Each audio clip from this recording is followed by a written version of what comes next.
Assalamualaikum warahmatullahi wabarakatuh. Verifikasi. Nama saya Muhammad Afal Fajri. Saya mahasiswa. Saya merupakan mahasiswa dari Universitas Islam Negeri Sumatera Utara,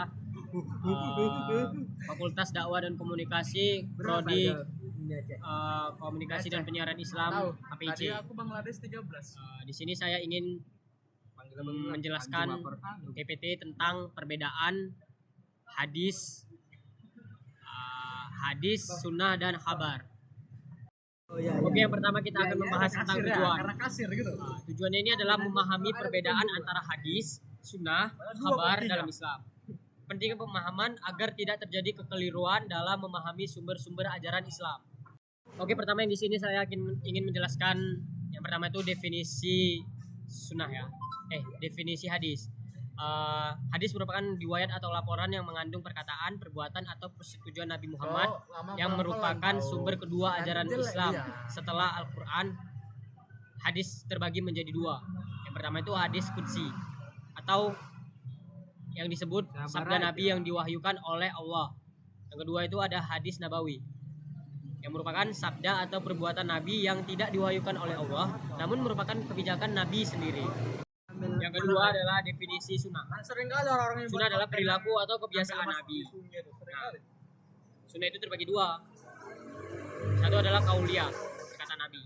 Sunnah fi'liyah, perbuatan Nabi. Sunnah qauliyah, persetujuan Nabi terhadap tindakan sahabat. Sunnah adalah contoh hidup yang dijadikan pedoman oleh umat Islam dalam kehidupan sehari-hari. Tiga adalah definisi kabar.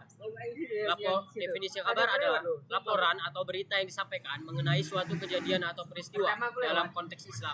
Bisa merujuk pada informasi yang diterima dari berbagai sumber, baik yang bersifat religius, termasuk hadis atau non-religius. Kabar yang diterima dapat berupa kebenaran atau kebohongan, sehingga harus dikaji keabsahannya. Nah, yang kelima itu ada perbedaan. Perbedaannya adalah hadis berisi riwayat yang disampaikan dengan sanad atau rantai perawi, memiliki kedudukan yang sah sebagai sumber ajaran. Yang kedua itu adalah sunnah, merupakan contoh atau teladan Nabi yang mencakup aspek kehidupan secara menyeluruh. Yang ketiga, khabar, dapat merujuk pada berita atau laporan yang tidak selalu terkait dengan ajaran agama dan membutuhkan verifikasi keabsahan. Nah, di sini ada contoh hadis ya. Nah, itu satu. Barang siapa yang beriman kepada Allah dan hari akhir, hendaklah ia berkata yang baik atau diam. Hadis riwayat Bukhari dan Muslim. Sunnah.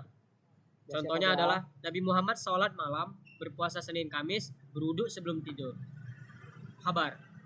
Pada tahun 2024, jumlah umat Islam di dunia diperkirakan mencapai 2 miliar. Nah, yang terakhir itu ada kesimpulan. Hadis dan sunnah adalah sumber ajaran Islam yang sah, sedangkan khabar lebih bersifat informasi atau laporan yang perlu diteliti kebenarannya.